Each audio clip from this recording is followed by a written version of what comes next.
what better way to begin than listen to how you settle and lie down and come to lie on your back.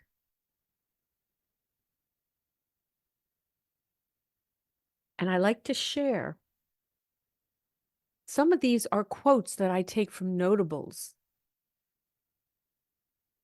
And I share it because it's reiterated by autodidacts, learners, people that are sharing how that your imagination is more important than knowledge. Knowledge is limited, but your imagination exceeds our known world. Now think about it. We're of a certain era, a certain generation. We know who the Beatles are or were. They still are, some of them. They'll always be with us in perpetuity because of recordings. And now they're redoing the recordings. So they make them state of the art instead of their tinnier. They can improve them. The Beatles didn't know how to read music. They didn't know how to read it. They imagined, they heard it, and they created it. Later, they learned some of the knowledge. Science, which is knowledge and is so important, is always in the past. There are others that awoke to this learning, this knowledge, but it wasn't validated yet by authorities. So trust is what I'm saying. Trust that when something pops in your brain, listen. You awoke to something that may not have been validated yet by some notable, but it's already sensed, already alive, it's present. And when something feels trying, difficult, do not push into it. That's the pattern of resistance, which only begets more resistance. And when you need to use it, you need to use it. It might be life-saving. But then find a way. Imagine when it's difficult. And I assure you, your intelligent brain will help you find your pathway. Now, very slowly, just resting as you are,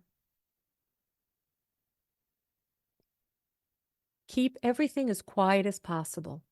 And as slowly as possible, take your eyes, without rolling your head, towards the right, back to the middle, and towards the left. So you're not trying to roll your head. You're noticing there's a certain degree where you shift your eyes to the right, that you feel a little bit of tension because something else wants to come along. But I'm saying just notice that. Come back to the middle, and then shift your eyes to the left. Listen to how you breathe. And are your eyes shifting even, soft, or are they a little herky-jerky and jumpy?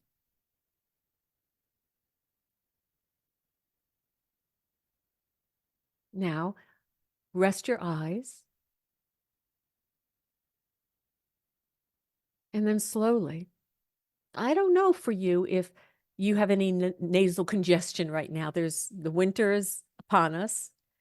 There's mold, there's chill, there's spores with autumn leaves.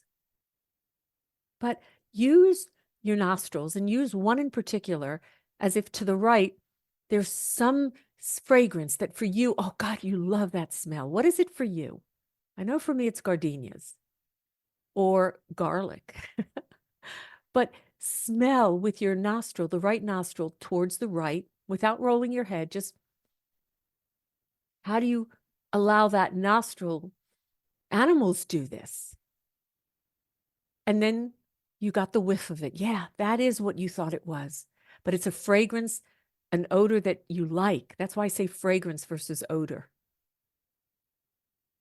And then use your left nostril and feel that you widen the nostril.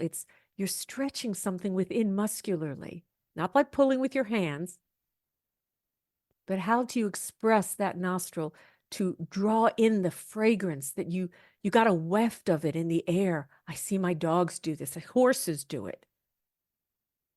And then you come back. And then take your tongue,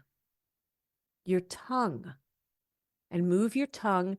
It can be inward toward the cheek, the right cheek, the tip of the tongue, or what portion of your tongue do you put there? Or you could even take the tip of your tongue to the crease where your lips join at the right side, as if, oh, you're licking something that you had just eaten. And then you bring the tongue back. And then you take the tongue, whether you're going to the crease of your mouth or the cheek. But it's not really to turn your head, just to feel. I'm asking you to notice a differentiation. And you go to where it's comfortable and easy. And then you come back. Notice how you breathe. And there's a subtle shift in you. But you're not fully going into rolling. And then we're going to use what we call another teleceptor. These are the sensory organs in our head. 2 eyes we just explored, 2 nostrils. Now our tongue that moved from side to side. Did one tongue or one side, did your tongue move straight to the side or go a little down or a little up? Compare to the other side. Just, you can remember what you did. It's really subtle what I'm asking. And now you're hearing something, the 2 ears, and hear something that, again, is pleasant for you, that draws your ear a little to the right. But it's not rolling the head. Just feel what happens in your spine. But it's a pleasant sound. And then you settle back into the neutral. And then you draw your left ear, listening, oh, to the left. Ah, what is that? And it's quiet. You even thinking, did I imagine that? And then you just rest.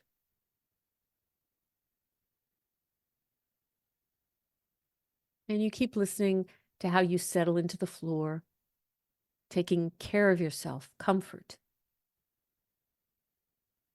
Now, as I shared earlier, before I started the recording, I'm playing with a specific theme.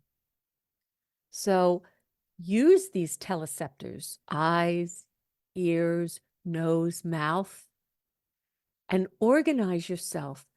Imagine at first what will lead you towards one side to come up to sit in a side sitting position. This is only going to be a reference movement we're going to do once. And I know that we each have a bias that it is easier to side sit to the right or to the left. So start first where you know it's easier for you. And to whichever side you side sit, meaning that's the leg that is in front, the foreleg that is in front. Use that same side hand on the floor beside you, even if you don't think you need it, to lean into the floor.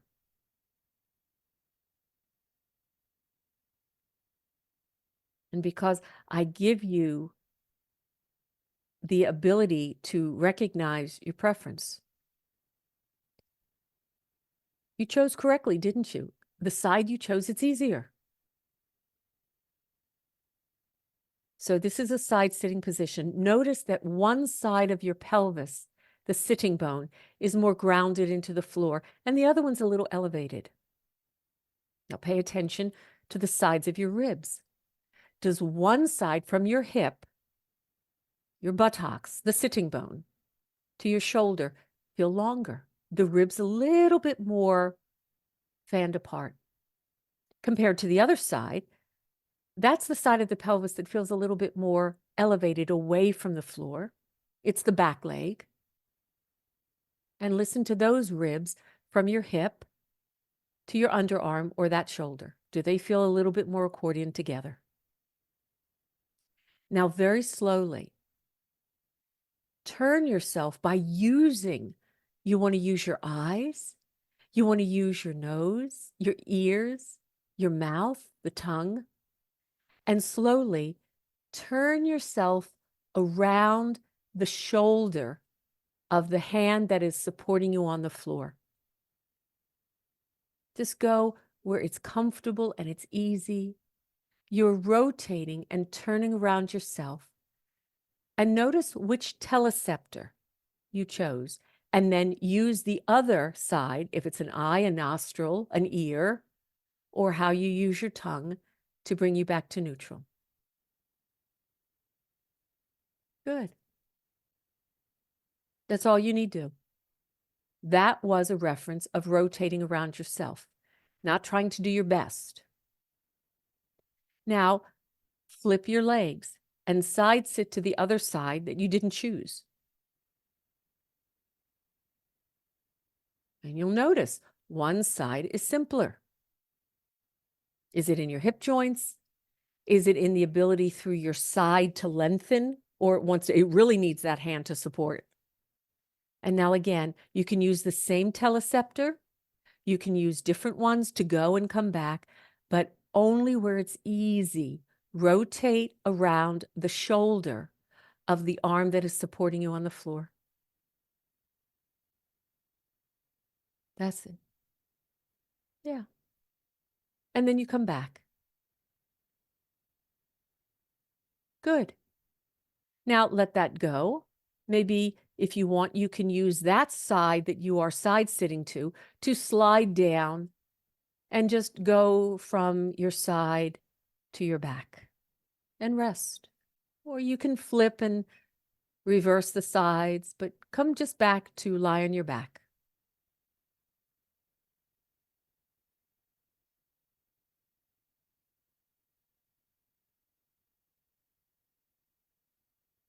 And listen to your breathing.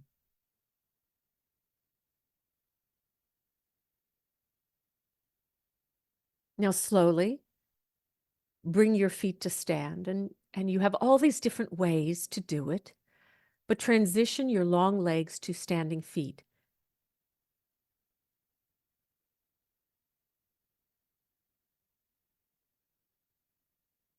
And now very slowly, keep your head where it is, keep your shoulders where they are, your arms comfortable, and gently tilt your knees from one side, back through the middle, and to the other side.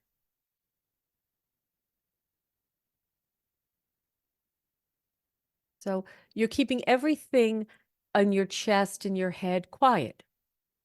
You're not really looking to have everything spiral through you. In fact, you're creating a little bit of a constraint. And just feel how, as you tilt your knees, your chest, your shoulders, your head are staying quiet. So you don't have to go the farthest amount. Just feel from the bottom up, a spiral, a rotational pattern is happening until you come to that area higher up in your rib basket where, because I said, you're just sort of, it's not tuning out, but you're creating a little bit of a constraint that your chest, your head are quiet.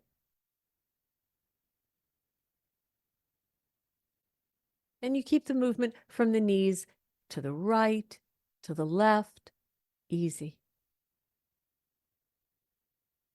Good. Now, if I said, go ahead and think, as I tilt my knees to the right, to the left, if I was going to imagine this could be the initiation, if I then allowed that movement to travel further up my spine, into my chest, into my arms, into my head, my eyes, my nose, my mouth, my ears. How would I organize to transition to either lie on your right side or your left. Find the side for you that if you're going to lie on your side with your legs stacked, one on top of the other, the bottom arm could be used as a pillow to support your head. The top arm, just rest it where you feel comfortable.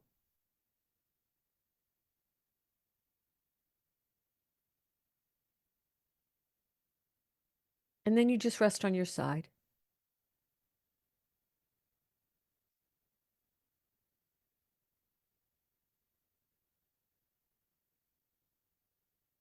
Now, slowly bring the top arm on the floor in front of you, palm face down. It's a long arm.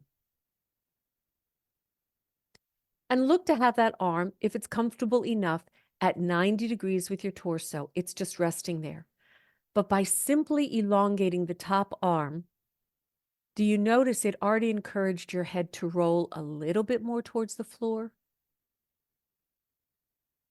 And slowly begin to slide your top arm. For some, it's the right arm. For some, it's the left. Slide your right arm forward, easy, comfortably. And then, keeping the elbow straight, slide the arm back to its neutral. And then you recognize what wants to come along and welcome it. Does your head start to roll so that your eyes, your nose, your mouth is rolling in the direction of the floor? Your arm is initiating a movement that is creating a rotational pattern, and follow that spiraling down your spine. And notice, when is it that you feel your top hip and knee in relationship stacked on the bottom hip and knee starts to glide a little forward. And then when you retract the arm back to neutral, do you also awaken to when that top knee and hip start to retract also to bring you back to neutral?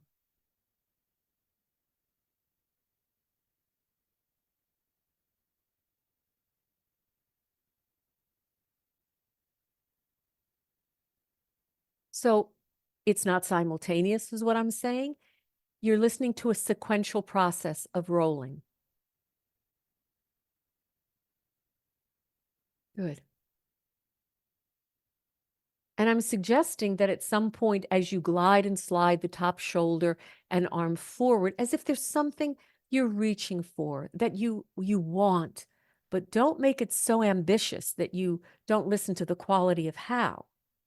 And if you were reaching for something and what it is, what would you do in your hand and your arm that you could retrieve what you're reaching for?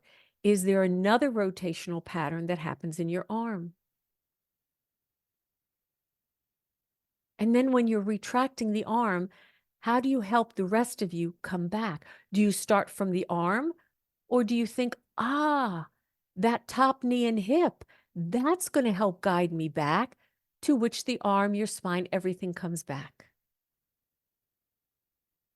Imagine what would be the easiest pathway from the top down. That's how we're starting, but to come back to neutral, would it be from the bottom up? Where does it feel easier? That no part is left behind, tugged, or being dragged.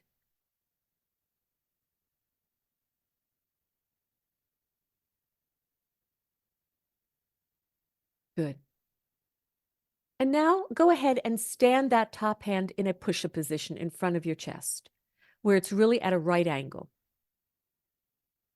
And as we did in the very beginning on the back, keep as quiet as you can with your upper torso and begin to glide and slide your top hip and knee, your top knee and hip, a little forward, back to neutral, and a little back. But you're keeping your upper torso, the push-up hand, your head relatively quiet so that you can listen. If I'm gliding and sliding the top hip and knee forward, what do I notice at a certain point happen in my lower back? And when you're sliding the top knee and hip back beyond neutral and a little further back, but keeping your torso and your head and your arm relatively quiet, doesn't mean that there isn't movement, but you're not purposely trying to roll. You're actually creating a little bit of a differentiation in a twist.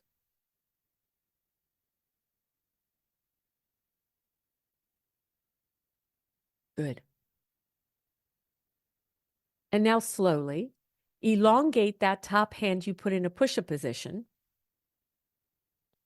and slide it a little forward.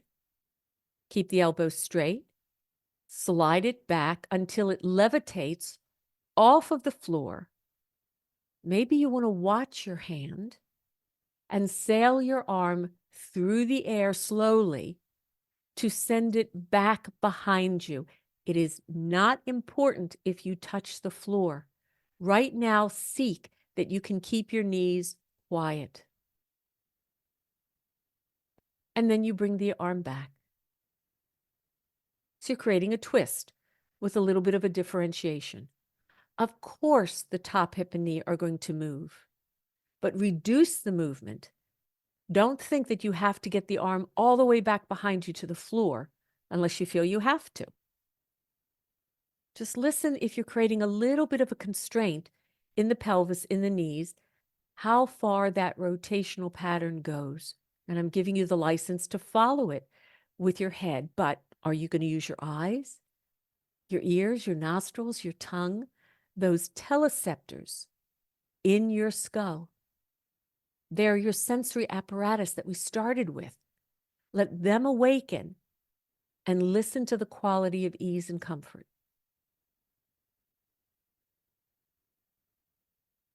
And then the next time you sail the arm back behind you and your head is following because your teleceptors are listening and following, feel there's a twist. Probably I see the top knee and hip start to lift, but there's still a twist. And then relinquish so that you can lie on your back and rest again.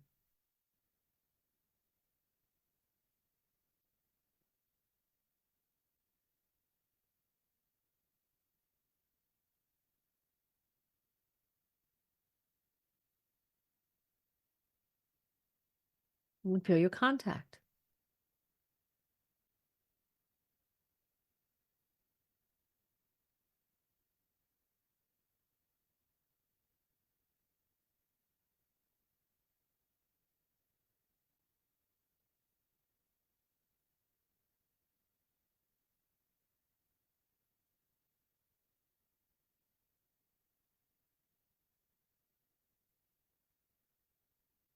And then slowly bring your feet back to stand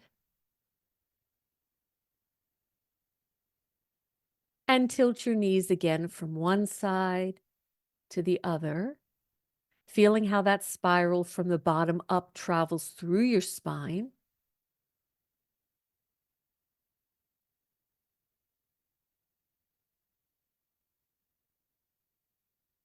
And then allow, as you feel the movement spiraling up through you, to go with what is the pattern you're finding. Is it to roll or is it to twist?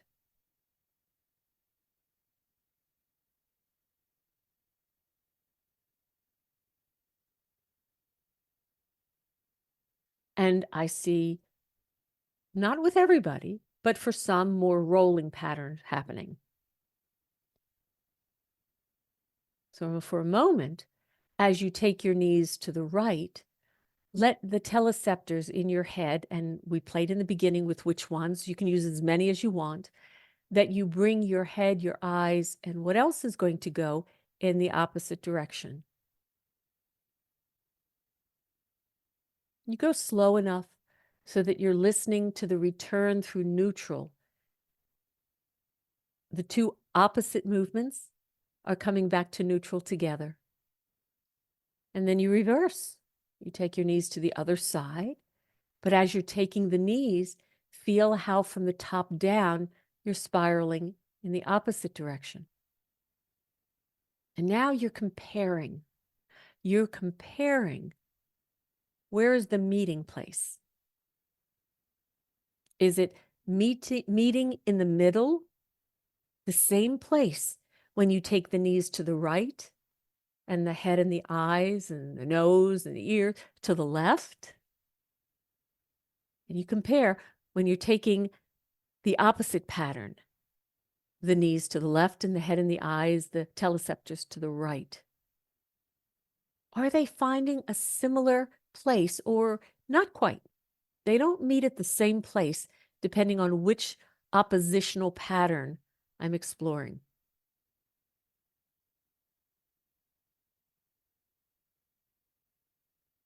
Good. And then pause for a moment on your back.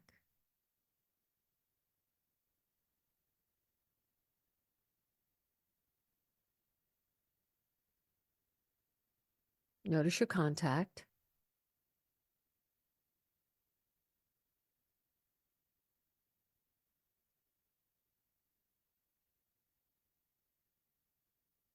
And then bring your feet to stand. And the other side, for those of you that went to the right, I'm going to ask you to go to the left. For those of you who went to the left, I'm going to ask you to go to the right, but do it differently. If now you are going to roll to your right, the knees will tilt to the right. Please elongate your left arm forward towards the ceiling and begin to elongate that arm that leads you for the knees to tilt and roll to the left side. Unless, or to the right side, you're going to the opposite side, but now you're using a long lever, an arm, the opposite arm to the side you're going to roll to. So if you're rolling to your right, you're using your left arm. If you're rolling to the left, you're using your right arm.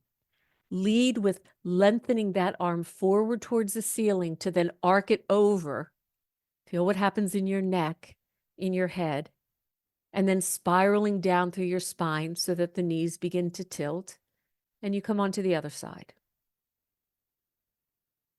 You're rolling onto the other side. You're not twisting right now. And stack your legs and lie on the other side.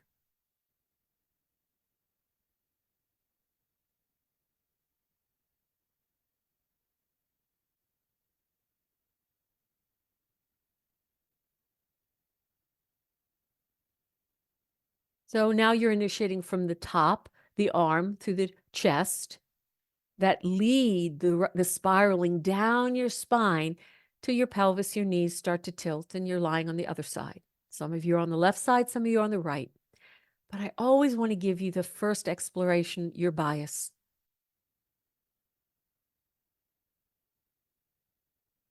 And then this time, the top arm. Glide and slide the top arm forward and wait till you feel a spiraling through your spine that eventually starts to have the top hip and knee also slide forward, but sequentially versus simultaneous. You're waiting for it. And then start to take the top knee and hip, gliding it back, and wait until you feel that reverse spiraling now from the bottom up starts to glide the long top arm back into neutral. Then you can take over the gliding of that arm, keep the elbow straight to glide it further back. As you then start to create this subtle little twist, taking the top hip and knee, gliding them forward.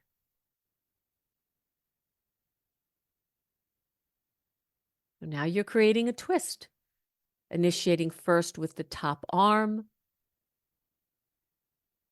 then the hip and the knee follow, then the knee and the hip glide back, and then you feel the spiraling and the arm starts to follow.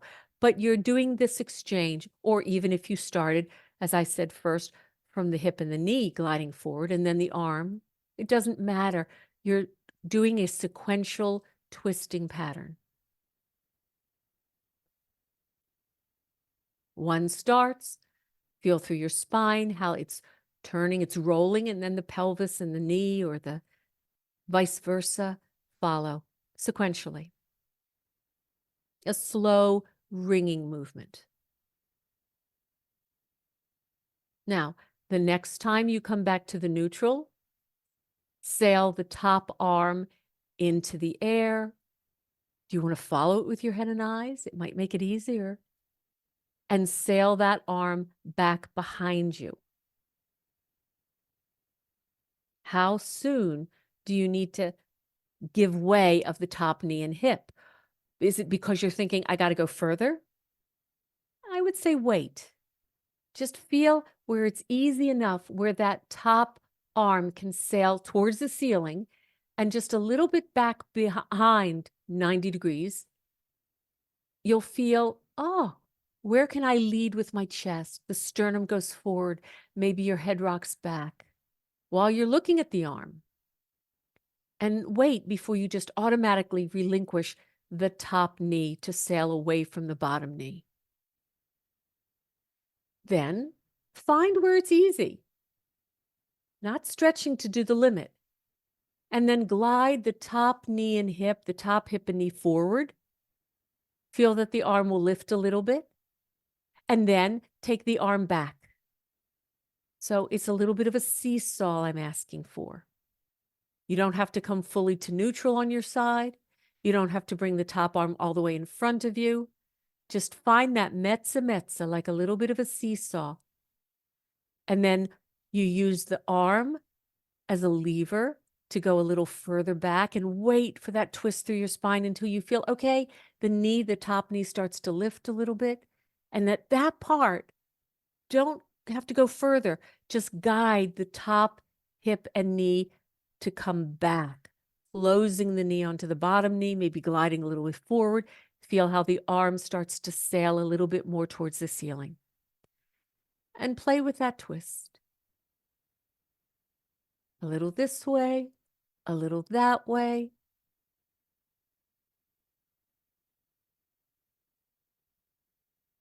And then slowly let that all go. Once you're opened, where would you relinquish? From the bottom half to roll onto your back and rest.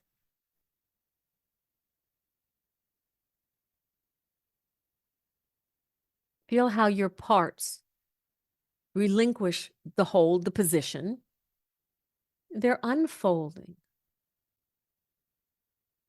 And you rest.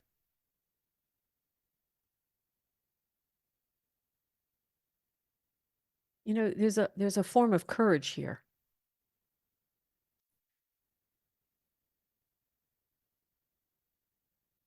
Courage is a power, but it's a power to come out of your known, come out of the familiar, to trust where you're at. I'm safe. I'm balancing in my skeleton. The musculature is understanding. It's not gripping and holding. I'm breathing so that I can either go further into the twist, come away from the twist into rolling, or give up the folding and the twist to lie on my back.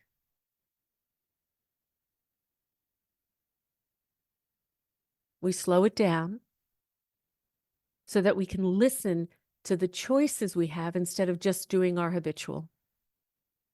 And that's what makes us courageous.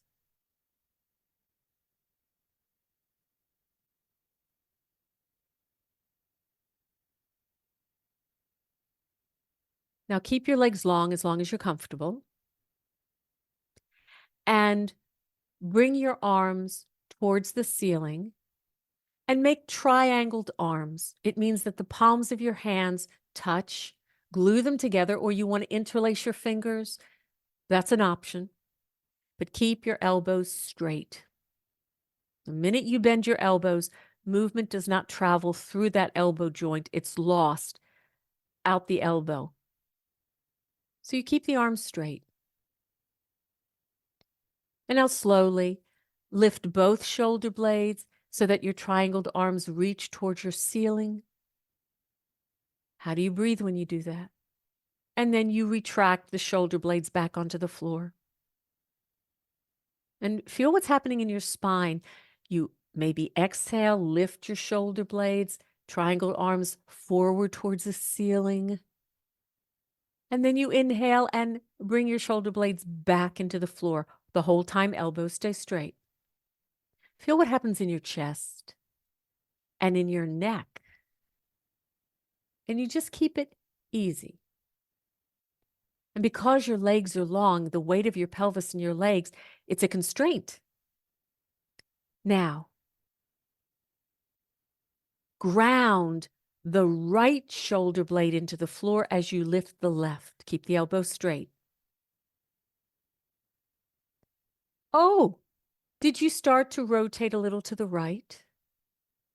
You bring the left shoulder blade back, the right softens from grounding, and you do that a few times. As you exhale, ground the right shoulder blade into the floor, lengthen, lift the left shoulder blade, elbows stay straight. Did your triangled arms go to the right? Did your chest start to roll to the right? Ooh, but your pelvis, your legs are constraining, so there's that little twist. And then reverse it. Ground the left shoulder blade in neutral as you lift the right shoulder blade, elbows straight. Where did your triangled arms go? And you can alternate this pattern. You can let your teleceptors, your head, your eyes, your nostrils, your ears, your mouth engage. And feel the pelvis is constrained you. The upper torso is twisting in relationship to the bottom. And then relax your arms and rest.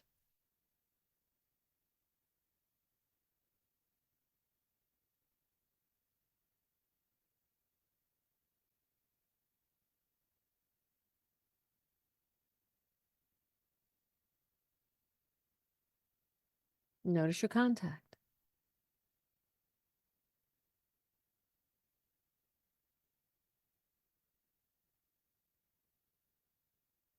Bring your feet to stand. Make the triangled arms again, but this time, if you're interlacing your fingers, interlace them the non-habitual way. If the hands, palms are glued to each other, you don't need to bother with the changing of interlacing hands. But I saw some interlacing, so I want to give an oppositional pattern from your known. For those of you who have hands glued, that's great. You don't have to change it. Now, keep your arms lifting towards the ceiling, but keep them forward towards the ceiling as you tilt your knees from one side. When the knees come back to the middle, that's when the shoulder blades go to the floor. The arms are still straight towards the ceiling. And then as you exhale and tilt your knees to the other side, lift the shoulder blades to lengthen your arms towards the ceiling. So now from the bottom, you're creating the twist, but you've created a certain constraint by lifting your arms forward towards the ceiling. It's the beginning of another constraint. Feel the twist.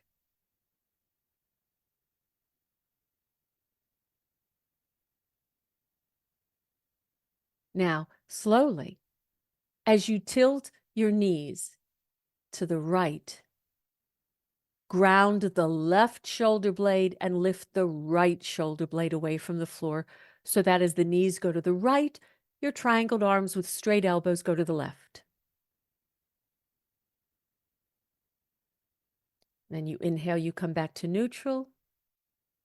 Shoulder blades go back to neutral. Do that again, the same side you just did. As the knees go to the right, the triangled arms go to the left. Because you ground the left shoulder blade, you lift the right shoulder blade. And notice where your head wants to go. And then you come back to neutral. Each time, do maybe that pattern 3 times. So you're paying attention where down your spine in this twist do you feel that's the changeover? That's the vertebra. You know, on railroad tracks, you'd go, oh, that's where they shifted the track.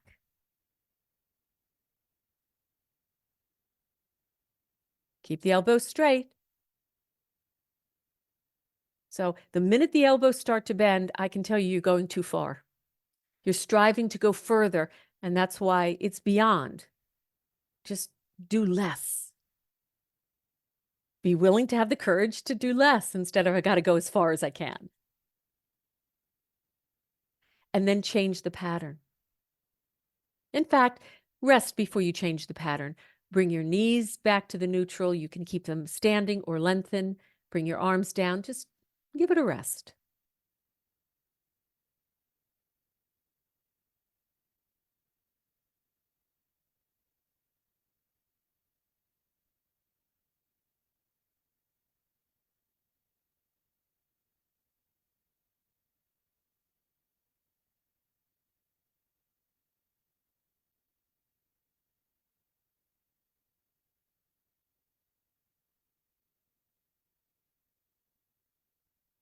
You know, we say, oh, Feldenkrais, it helps relax you. It helps soothe and calm you. Did you ever think about it as a form of mental health? You're resetting your whole nervous system.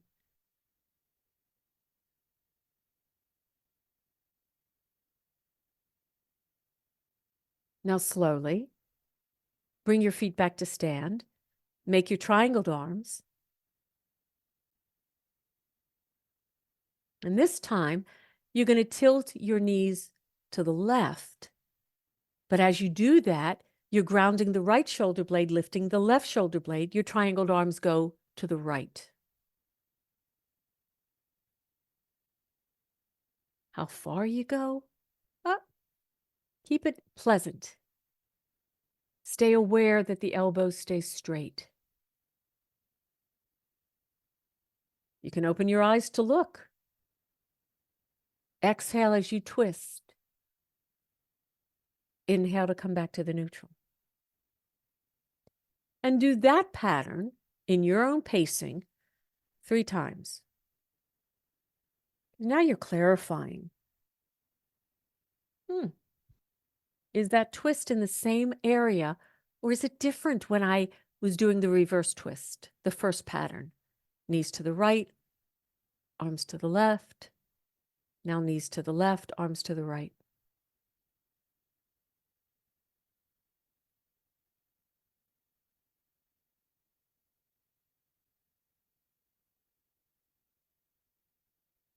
And after you've completed that 3 times, you just take a rest.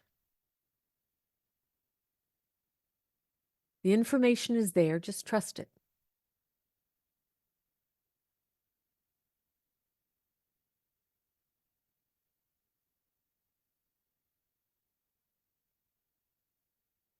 Our timing is everything.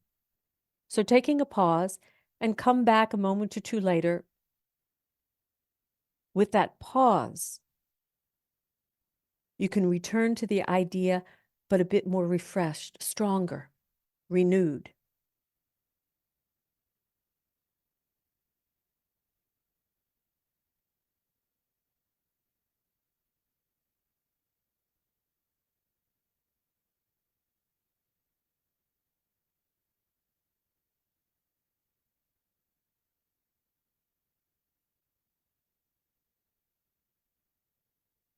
And then bring your feet to stand and make your triangled arms.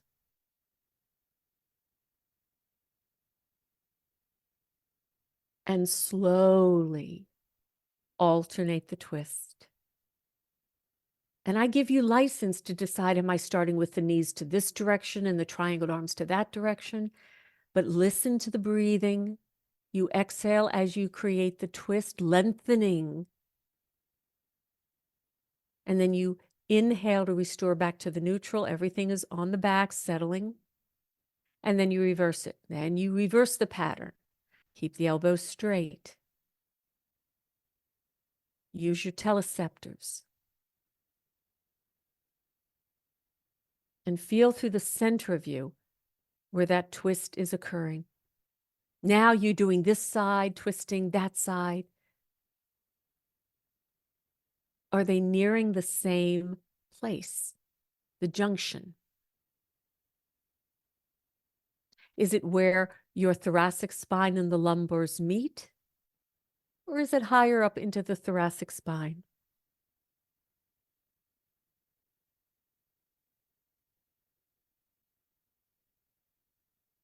One portion of you is rolling this way, the other portion is rolling that way.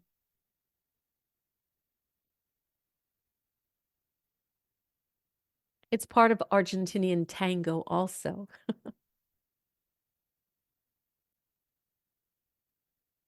And then take a rest.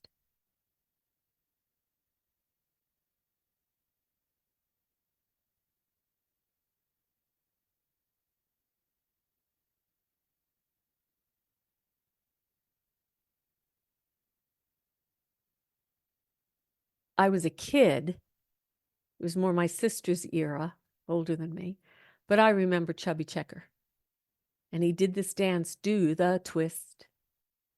It was done a little faster. It was lifting a knee. It was lifting a leg. It was playful. It was fun. It was all about the twist. Roll back onto your preferred side. Lead yourself there as we began. Every transition is part of the lesson, not just get there. And now,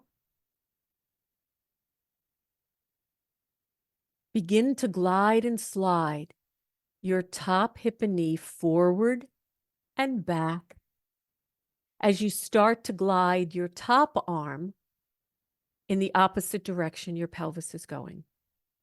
If you're taking your top hip and knee forward, you're keeping the arm straight.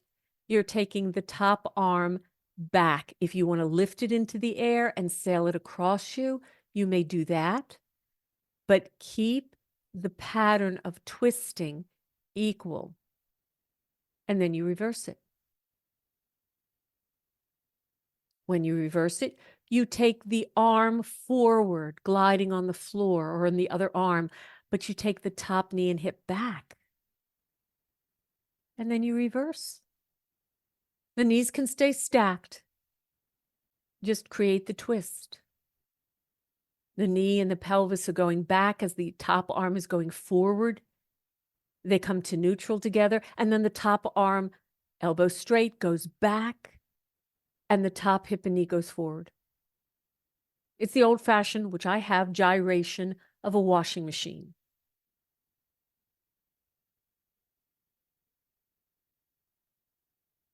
Maybe this is clearer now. And then relinquish this, lie on your back and rest.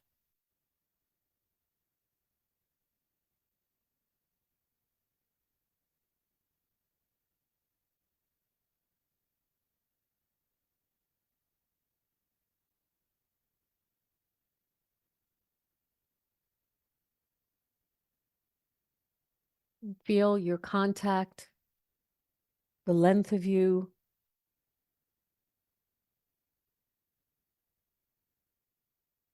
It's not about trying to stretch and pull on an area. It's about feeling slinky-ish, expandable. Just like any inhalation and exhalation. Where do you fill, expand? And when you exhale, do you shorten, or do you still find the length, the fullness? It doesn't have to. Breathing is a flexion folding pattern.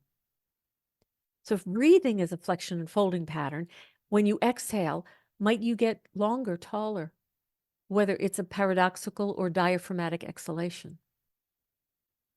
You don't need to collapse.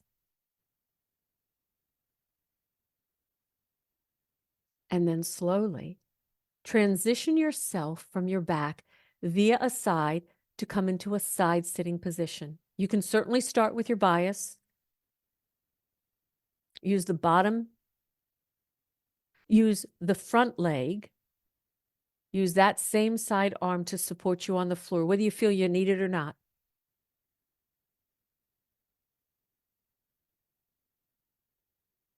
Notice one knee is more on the floor than the other, or both knees on the floor. What sitting bone are you sitting in? Is one side of your pelvis more grounded? You're taller there. The other one is shorter. And then as you exhale, use your teleceptors and look around. Lead with your chest, lead with your sternum, and look around the top shoulder, the one that the hand is on the floor supporting you. Feel that your navel, your sternum is rotating. Maybe the back hip is lifting more and you're sitting more on top of the top hip.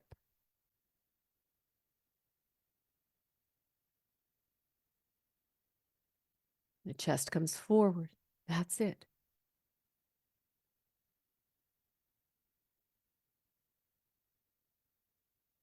Beautiful.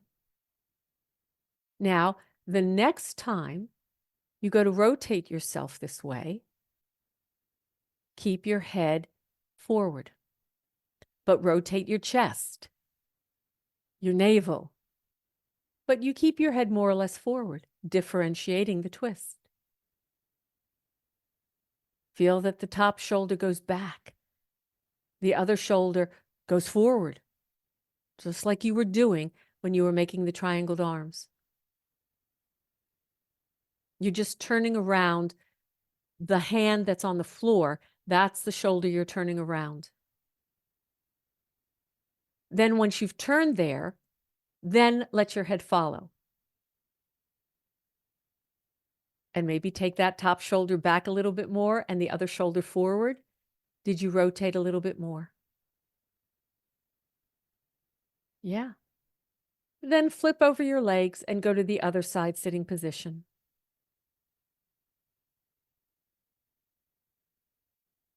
So it's the hand on the floor that is supporting you, the longer side. That is the shoulder you're rotating around. Can you spiral from the bottom up? That last one we did from the top down. Think from your pelvis, navel, sternum. You're looking over the top shoulder. You look up, you look down. Then you come back to neutral.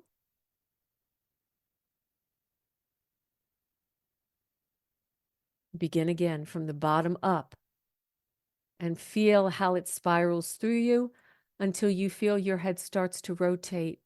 You're looking around that shoulder, wherever it is safe for you.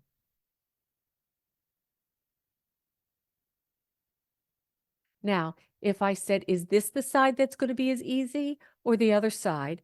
How would you take the hand that you really don't need? And as you're rotating around this longer side, take that hand that you don't need and put it on the floor near your other hand so that you could transition yourself from side sitting and transition to come to stand.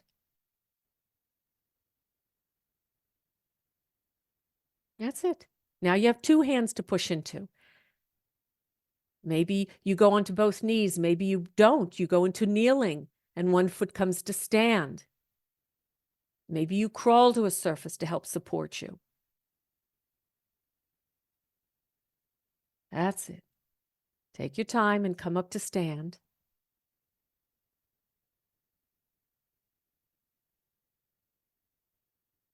And just stand tall, long, grounded, as if through your feet, your heels, the balls of your feet, you have roots that are going into the earth, grounding you, but like a tree growing tall and strong through your skeleton. And then slowly, keeping your feet quiet where they are, softening in joints, turn around yourself to look over one shoulder, spiraling down. When you come back to the neutral, the next side you go to rotate, go from the bottom up. Turn your pelvis, your navel, your rib basket, your sternum, your shoulders, until your head and eyes rotate you. Rotating from the bottom up, rotating from the top down.